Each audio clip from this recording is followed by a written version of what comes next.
Asit, thank you so much for joining us at the 22nd Annual Tallgrass Film Festival in Wichita, Kansas. We're very happy to have you here. For the viewing audience who've not had the opportunity to see Paper Flowers yet, what would you like them to know about the film? This film, Paper Flowers, is based on a true inspirational love story of a U.S. Peace Corps volunteer and his high school sweetheart. And this film addresses themes of resilience, gratitude, diversity, and living happily in the face of adversities. And I'm so glad to have gotten to see the film. I do remember when the Huffington Post piece came out that was written originally with the Thank You Cancer that helped start the movement. How did you get involved with this story and getting it into a feature film? You can call this as a personal story for me. Shalin Shah, who wrote that article, he is my long-distance relative. I saw him growing up, and he's exactly as old as my son. He was born in 1992. My son was born in 1992. He was the kind of guy every parent would like to have that for their son-in-law, actually. He was very family-oriented, very upbeat, very funny, goofy up to the extent. And he just used to enjoy life. So I was very impressed by him from get-going. And me and my wife, we always talk about him. When we moved from Connecticut to California, I joined UCLA producers program, and when I was doing my producers program at UCLA, that was the time he went for U.S. Peace Corps, and there was a party, and I saw him. It was a send-off party for him, and I saw him. At that time, he had slight coughing. Okay. Nothing serious, and we all had a great time. He went to U.S. Peace Corps in Peru, and after a couple of months, when I was to live near UCLA at that time in Westwood, I got a call from my aunt that Shalin is back, and he's at UCLA. So I went there, and he was thin, at least 30 pounds thinner than what I saw him 2 months back. And but his spirit was still. As soon as I entered, his father was sitting next to him. Hello, Asit uncle. And I said, Shalin, how are you? I said, nothing. They need to do some checkup, so I'm just going to get it fixed and I'm going to go back. How are you? He was always about other people. And that was it. So we thought that it's not going to be a major thing. It will be something which they will remove and move on. But after some time, we came to know that he had a cancer, and a stage 4 cancer, and we were shocked, And then he fought with it, and during the process, after some time, doctor told family that it's going to be terminal. And that was the time, we were almost kind of all collapsed. What is this? And I mean, a 22-year-old kid, healthy, no medical history, and cancer all of a sudden, how that is possible? No non-smoker and everything. But look at him. His spirit was still there. But when doctor told him there was just one day, he kind of was down, and just in 24 hours, he was a different person. He meditated actually to get some peace. And after that, I personally believe that was self-realization moment for him. And then after that day, he decided to live life at the fullest. He was not doing any chemo, and he said, I don't want to prolong my life without living like this. And he started living so inspiringly that and enjoying life that it was amazing. And then during his last days, he wrote this article called "Thank You, Cancer." And who is going to say thank you, cancer? I mean, that title by itself is something which will be appealing to people. That why? And if you read the article, you saw that article. It was very convincing that why he's thankful to cancer. And so it was very impressive and everything. But at that particular time, I was not thinking that I'm going to make a movie on his story. But that was, then unfortunately he passed away, and when he passed away also, he was not unhappy. He was like, he lived the full life, and he did actually. He enjoyed life at the fullest. But after 1 year, when we were all there to attend his first death anniversary, I saw people from all walks of life coming and sharing that how his story changed their lives. And then finally, when I heard Frances Jenn, who was serving U.S. Peace Corps after 1 year, and she joined us through the video conferencing, and she said that even after the loss, even after she is away from family, what she learned from living with him, is kind of keeping her going, and she is trying her best to live the life at the fullest, like what he preached. So that was a moment. I said, no, this story is amazing. I think this should be told. And then to top it off, at the end, his father came. And his father said, well, Shalin's one of the wish was to spread his story to as many people as possible so that people can get inspired. And I said, well, what can be the better medium to share the story than power of cinema? And that day, I decided to make a film on Shalin Shah. It's a powerful story, and it's a beautiful story. Right. And we need more positivity in the world right now. Okay. So I love seeing a resurgence of this coming around, and there's new people that are going to get introduced to it. And I think I think the timing's perfect for this to be coming out with the world the way it is today. I think we need this message of acceptance and kindness and grace and positivity. It's such a powerful message. Right. How did you do your casting for this piece? Casting, I had to thank, I'm thankful of our casting director, Emily Schreiber. She is well known in Hollywood and someone I was following up. And when we decided to greenlight the film, she came aboard and I worked with her. And then we had several options for each character. Then director came into the play, and then we auditioned. Each and every character you saw in the film, they are professional actors, and we auditioned them, and then we chose the best for the role. And there's some familiar faces in there for, I know there's probably some fans out there of, I don't know, certain red-suited Marvel characters that one of his favorite taxi drivers is in this. I mean, I'm not saying, but I'm saying. Yeah. But he's in there. But the cast in this did an amazing job. I felt like I was part of the family with the performance they brought out, with what they did. I'm like, I want to go to the next family dinner and hang out with these people. They're great. Yeah.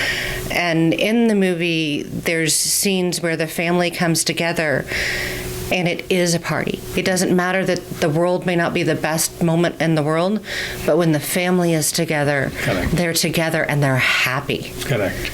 And that's just a beautiful, powerful thing. I think sometimes people forget how important family really is. Right. And so you're sending that message out there as well. Yeah. How has the family gotten to see the piece? family got to see the piece, and the first thing after that day when I decided to make the film, the first thing I did is that I took their permission. Actually, because I wanted to do everything by book, I talked to them about the life story right agreement. We worked on that. It took us a couple of months to work on that. Frances Jenn, she agreed on that, and then basically after I had the blessing of family, I started working on it. It's their personal story, so we definitely had some kind of what you call, I would not say that misunderstanding, but I would say I had to make them understand this is a film, this is not a documentary. And after they understood that, what we are trying to do, our intentions, they came aboard. But we had to do some of the explanations on why we are taking some of the scenes, and that took us some time on that.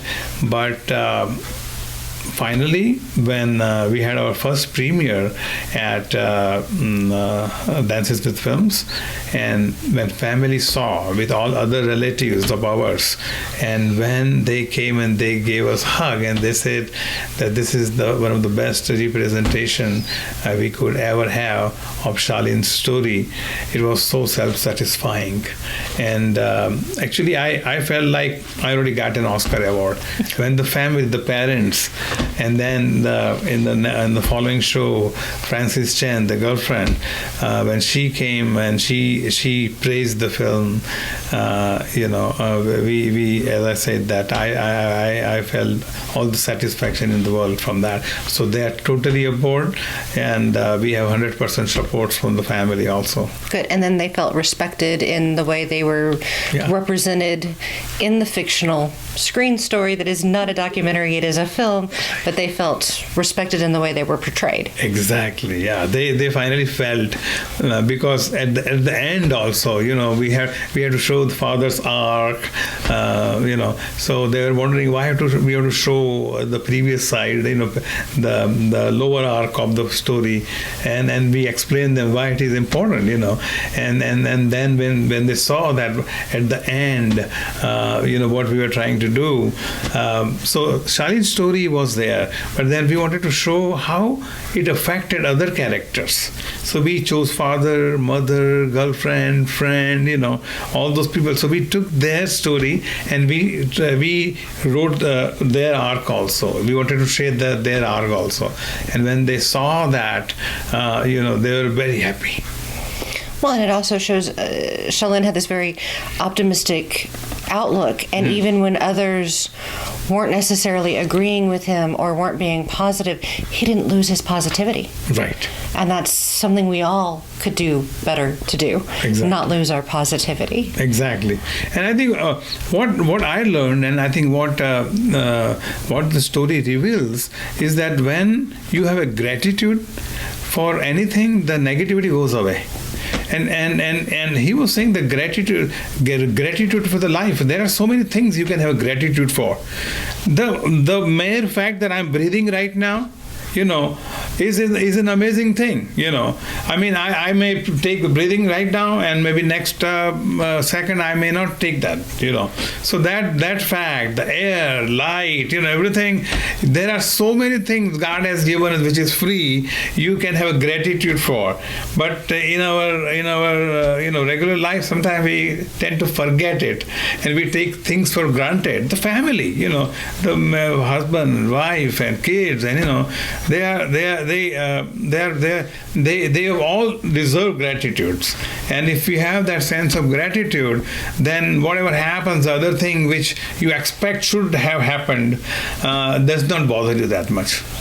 Well, and then you also have an impressive story yourself. You were in Connecticut with your amazing wife. You had children, and you had your own businesses going there. I mean, that was your plan. And if I remember my research, you actually had a Pizza Hut franchise at one time. Correct. And that brings us here to Wichita, Kansas, where the first Pizza Hut ever was. Oh my God. Yeah. You know what? when I was Pizza Hut franchisee in 2008, I was there at that one convention. We always have annual convention. So at that convention, they had invited Dan Carney. And Dan came himself with his family, and then they released a book on the Pizza Hut story. And Pizza Hut started in 1958. That was 2008. So it was their 50th anniversary.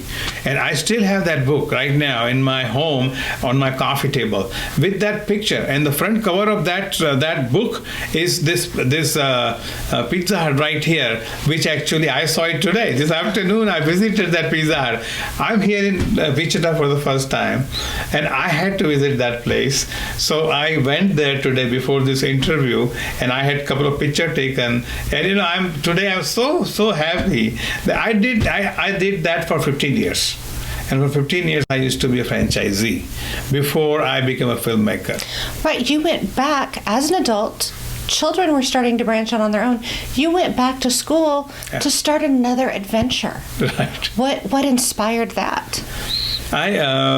Interestingly, I came in this country to become a filmmaker in 1984, but timing was not right for me that time. I was newcomer, and this industry, is not very easy to get in, and particularly for a new immigrant who has just come, So timing was not right for me. So I did something else. I chosen a safer route, and more than safer route, something which can give me financial independence. So I became a Burger King franchisee actually, and I was a Burger King franchisee, and as soon as I got settled as a Burger King franchisee, I went back to school in San Jose. That was in San Jose, and I had done BA in filmmaking while I was a Burger King franchisee. And that time also I had produced one film, and that film had its own challenges, and I really enjoyed the process of making film, but that film financially did not do well. Okay, it is still on Amazon. Feel free to plug it. Amazon Prime. Okay, that film called Zara Si Bhool. It translates to a small mistake, and I would not say that it was a small mistake for me, but my wife does think that it was a mistake to make the film that time. But it is finally on Amazon.com, and you can watch it. It's not the greatest film, I must warn you, but that was my first film. But I lost some money on that because I could not release it. But after that, I completely focused on my business, and I purchased Pizza Hut. That was the time in 1999 I decided to move from San Jose. I moved to Connecticut, and I just focused completely for next 15 years on Pizza Hut. But I always had this long-held dream that when I'm settled, when my kids are out in the colleges, I will go back to California and I'll pursue my old dream of making films. And I'm so humbled by the fact that I could follow my dream. So in 2014, as I mentioned earlier, I moved back and started my producer's journey by attending that course at UCLA, and then Charlene's story came forward, and then since then I'm working on that. Excellent. And so right now, of course, you're enjoying this film coming out and the experience. You're doing different festivals. What has been your favorite moment for a festival so far? Favorite moment, I would say today is my favorite moment. Charlene has taught me to live in the moment, and we can talk about the past experiences and what I'm looking forward for it. But today is the most favorite moment because I had in the morning I had a screening here, and I'm telling you the Wichita audience is amazing. They reacted to each line, each dialogue, whatever we have thought about, putting in there. They reacted to each and every of that, and venue was great. So I had that. I had a great Q&A after that, and then after that I went to see this Pizza Hut. And now I'm here. I'm feeling like a king. You are treating me so well and asking me all these lovely questions. So out of my Pizza Hut circuit right now, this is my best moment, I would say. But the journey started from Dances with Films. That was the world premiere. And then we went to London, then Chicago, Calgary, Richmond, Seattle, and Newport Beach Film Festival. I just came, before coming here, I attended Newport Beach Film Festival. We had a great run there too. I came here. I'm going back, and we have Ojai Film Festival. And then India has invited us. The biggest film festival in South Asia is in Goa, and they have invited our film, and I'm going there with my director in few days, and we will attend that. I'll come back, and then the great news is that we have been invited at Palm Spring International Film Festival, and it's supposed to be one of the top 10 film festivals in the US. And even though they didn't have a world premiere or that, even California premiere for that, they liked the film so much that they have invited us, and they are going to have 4 screening in the first and second week of January 2025. Oh, fantastic. That's I'm positivity, spreading kindness and gratitude. I'm loving that. You are a film fan, I do believe. Right. When you are watching a film, what is your preferred snack option? Popcorn. And butter on, butter off. Butter on. There we go. Popcorn and Coke or Pepsi, whatever it is, nothing like that. It's a classic. Right. And movie theaters. You like going with small crowd, big crowd, watch from home? Of course, these days we have been watching quite a bit of film in home because the home theater system has gotten quite better. And health concerns. Yeah, exactly.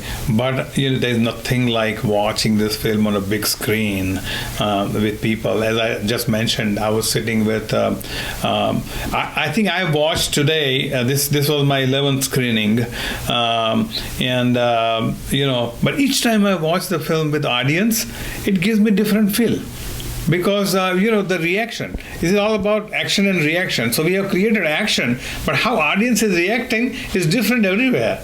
Some audience will react differently at some lines in one part of the nation or one festival, and then differently at the other places.